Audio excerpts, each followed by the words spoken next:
There are developments in the investigation into the killing of Young Dolph, the promising rapper and father of two. Just hours ago, authorities arrested a suspect, and we learned a second man, already in custody, has been indicted on murder charges. The news comes 2 months after Young Dolph's violent death. Here's Nightline's Ashin Singh. In many ways, Memphis is Music City. It's rock and roll, and it's the blues. It's gospel, jazz, and soul, too. It's a city that's fostered so many music dreams.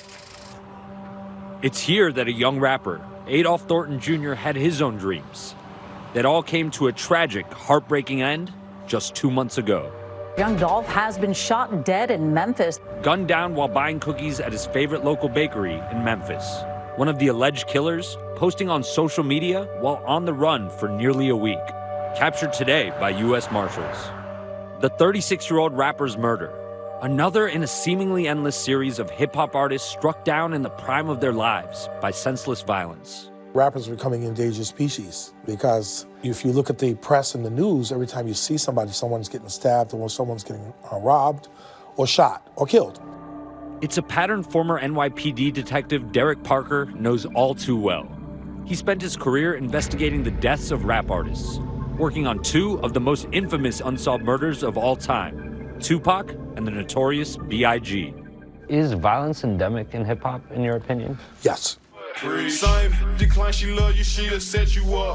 Young Dolph was an independent artist whose calling card was his authenticity and unique voice, rising to prominence in 2014 with his hits like Preach. My trap house, I love it. Put some forges on my old school and I had to cut it. And a collaboration with OT Genesis on the multi-platinum hit, Cut It. Cut it, cut it. Who was he as an artist? He was a storyteller of the streets. He was a storyteller of the issues that was happening in society. Like many before him, Young Dolph was far too familiar with the violence that often surrounds the hip-hop industry, surviving 2 shootings in 2017 and releasing his album Bulletproof 100 shots. with the track 100 Shots inspired by the incidents. 100 drops. Last November, Young Dolph was in Makita's Cookies, one of his favorite bakeries in Memphis that he had just visited the week before. What you get? Chocolate chip, don't hide. In broad daylight, police say 2 armed men fired into the store multiple times before fleeing the scene. He's known worldwide, so this is a big blow to this community. His death sending shockwaves through the rap community. Tributes pouring in on social media from his fellow artists, like Rick Ross, Chance the Rapper, Gucci Mane. Megan Thee Stallion writing, "Rest in peace to my friend, a true legend, Dolph." Nowhere was the rapper more celebrated than his Memphis community, and Dolph loved them back. Sometimes people make it and you don't ever see them again. They don't ever give back. But he blew all that out the water, supporting his high school, supporting the community, giving away turkeys and food and clothes. Continue to pray for me, but really, let's do our jobs as parents. Just months prior, his partner and the mother of his 2 kids, Mia Jardine, started the Black Men Deserve to Grow Old campaign in honor of her brother who was shot and killed. We got to do better. We gotta do right by these kids and just teach them that, like, death ain't the way. It's so many other types of ways, so many different types of solutions. So pleading for change on a video posted to YouTube. Unaware, Young Dolph would meet the same fate. Every day, I have to pass by that site where Young Dolph was murdered every day to drop my own kids off to school. And right above that site, you see the billboard, young black men deserve to grow old. And it's just such a poignant moment. Police released these photos of the suspected shooters, later identified as 32-year-old Cornelius Smith and Justin Johnson, a 23-year-old rapper who goes by the stage name Straight Drop. Memphis police issued a first-degree murder warrant for Johnson last week in connection with Young Dolph's death. And over the weekend, a now-deleted Instagram account that police say belonged to Johnson posted the message, "Turning myself in Monday at 2:01, a reference to the men's prison in downtown Memphis, adding, "I'm innocent. I'll be back sooner than you can blink." But the 23-year-old never showed up. Instead, the same day he was supposed to turn himself in, he released this music video for a song called Track Hawk. second. This go fast like saying. With lyrics seemingly calling more attention to the case. Out of state, I'm still strapped. I got choppers out in Atlanta. Feds watching on fake pages. Don't up guns up in my camera. Today, Johnson was captured by U.S. Marshals in Indiana, 55 days after the shooting.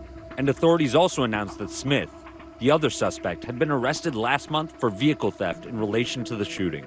Today, he was indicted on first-degree murder charges. Authorities have yet to release any information on a possible motive. They'll get to the bottom of all of that, and because I think the public really wants to know why this guy got killed like that. Young Dolph's life, his generosity, his community spirit, and untimely death are reminiscent of the 2019 murder of another beloved rapper, Nipsey Hussle. He was the neighborhood prince. He brought a lot of hope and change to the community. Since Nipsey's death, the hip-hop community has been reeling from a steady stream of loss. Pop Smoke, King Von, and most recently, Draco the Ruler. The list could keep going on and on, unfortunately. But to look at these individuals' lives that mattered, that can help advance a story and really get community and activists and elected officials to really asking the questions of why this has happened. And listen to the music. Listen to what they're saying in the streets. It's a sentiment that runs strong among the OGs in the industry, like Snoop Dogg.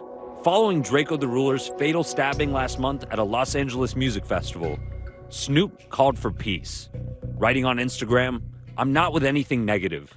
Please take care, love one another, and stay safe, y'all." But the calls for peace have to be met by action, and law enforcement has struggled to solve the torrent of cases in the community.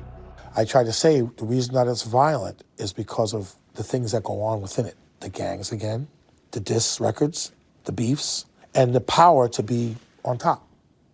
Everybody wants to be on top, everybody wants to be big. Do you expect to see more violence? I definitely see more violence because the way things are going in this industry and these rappers coming up the way they are, I do see it, yes.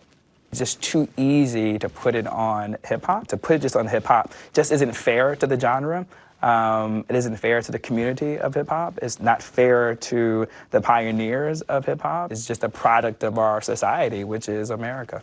While many questions still surround Young Dolph's death, his friends say it's important to remember him for who he was while he was here. I wonder, did he know how much he was loved? I feel like he's a classic case of, did we not give him his flowers while he was here with us? And I think that's also too a lesson to be learned, is that we always need to make sure we get the flowers to those who are still living and to show our appreciation.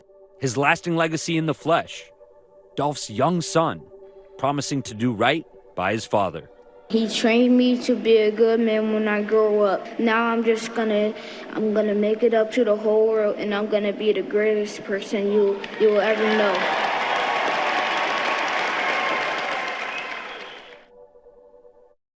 Our thanks to Ashen. Hi everyone, George Stephanopoulos here. Thanks for checking out the ABC News YouTube channel. If you'd like to get more videos, show highlights, and watch live event coverage, click on the right over here to subscribe to our channel, and don't forget to download the ABC News app for breaking news alerts. Thanks for watching.